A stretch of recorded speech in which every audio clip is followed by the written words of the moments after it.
All right, guys, Coach Lou here, Trying Strength and Athletics. So essentially, this video is for people that have already made the decision to work out and take care of themselves, and they truthfully value it. And now they're working out, whatever you're doing. It doesn't matter to me. But in essence, now they're not seeing the results that they feel or think that they should get, right?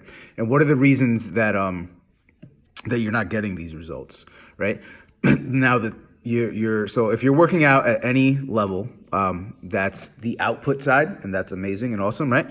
But now we have to tackle the input side, right? And one of the things I want to show you guys today is how to figure this stuff out for yourself, because it is not that complicated, to be honest.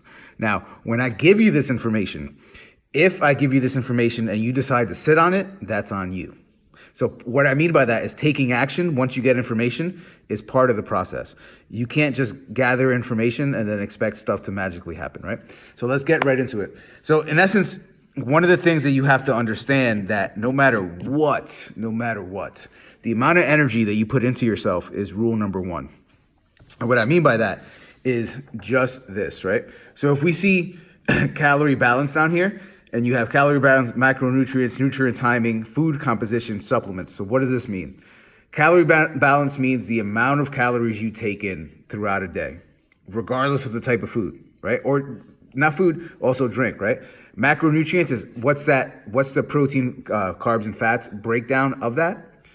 Nutrient timing, this is when people ask the question, well, what time, when should I eat? Eating late matters. I shouldn't be eating after 8. And if we see here, nutrient timing is up in the green. That's a very little something. That's not the thing you should be worried about. Food composition. Well, what should I eat? Right. So people ask these questions to trainers or other people that are knowledgeable in this in kind of reverse, and they're worried about the type of foods. And if you see here, this is food composition. That's not where you should be spending your time, right? And then the ultimate thing, I'm gonna start working out. What supplement should I take? You should probably supplement some damn good sleep. That's about it, right?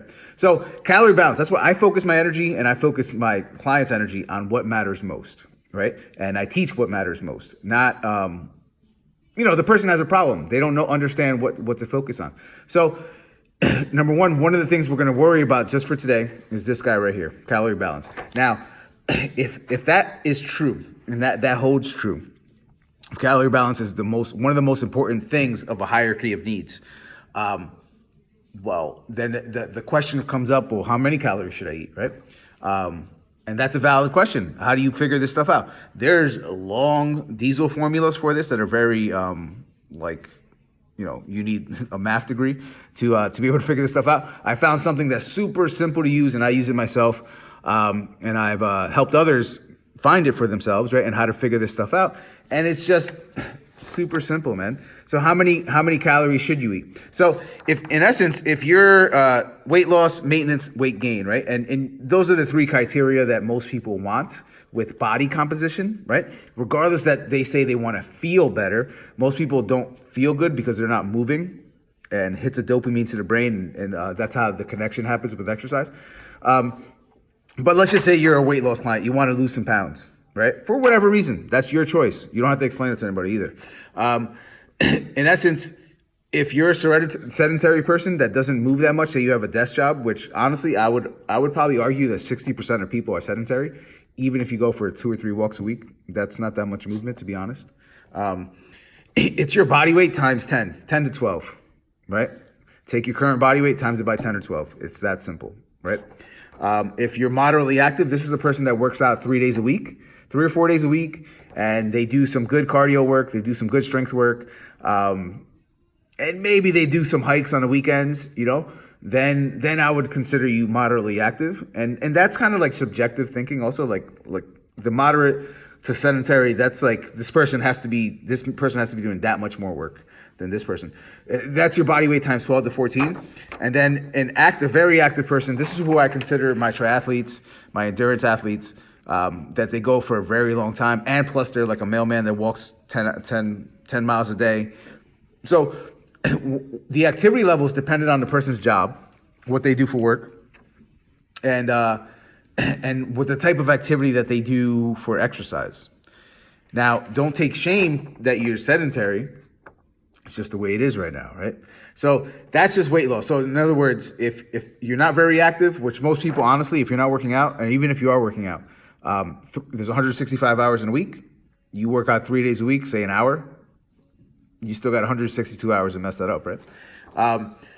It's just there. Now, it gets a little bit more as maintenance comes and weight gain comes. So if you want it on the other side, if you wanted to gain weight, you take your body weight by 16 to 18 if you're sedentary, right? Now, these are just rough averages. And this is where people get paralysis by analysis. They start thinking too much, right? Now, what I mean by that is imperfect action. You have information.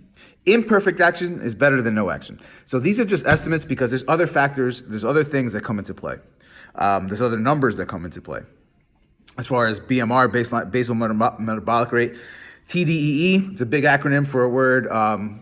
Basically, how many calories your body burns at during digestion and stuff like this. It's a thermodynamic expenditure. And then it's somebody's activity level, right? Which people can tend to overestimate. People overestimate how many calories they burn, right? And most people will argue with you because sedentary makes them feel shameful. Like, I'm not sedentary, I work out 3 hours a week. Yeah, that's not that crazy compared to the person that runs 5-6 miles, bikes, has a high paced job where they have to move and blah, blah, blah. You get what I'm saying? So what I mean by that, the biggest thing I could tell you guys is imperfect action is better than no action, right? Because I think the fear comes from people thinking that they're going to mess this up big time. So they don't do anything. They stay stuck where they're at. And people stay stuck where they're at for many years and without actually moving forward. And I firmly believe people are smart enough for the most part to not allow big mess ups to happen. So if they move forward and they mess it up, it's probably like a minor mishap. And I do this all the time. Like, I just go, right? And as I'm going, I'm smart enough individual to figure this out as I go. And then at the end, I get it done. And was it 100% perfect? Probably not. The second time I go through that, whatever it is, I'll probably get it perfect, to be honest. But that's one of the biggest things I want to tell you guys is this information is really easy and accessible to get. So the thing is, you have a lot of marketing that's going towards you. And this is like all those super diets. And maybe I'll shout some people out here is the shake supplement industry, blah, blah, blah. Those people aren't real coaches. I'm telling you that for straight up. They're trying to sell you some nonsense and some bullshit, all right? And you do this, yeah, you're going to lose weight. But let's see how you rebound after this, right? This information is readily available. By all means, go get it. You guys are informed. Get after it. That's how you get stuff done in life, not by sitting in the same spot. All right, guys, Coach Lou here. Till later.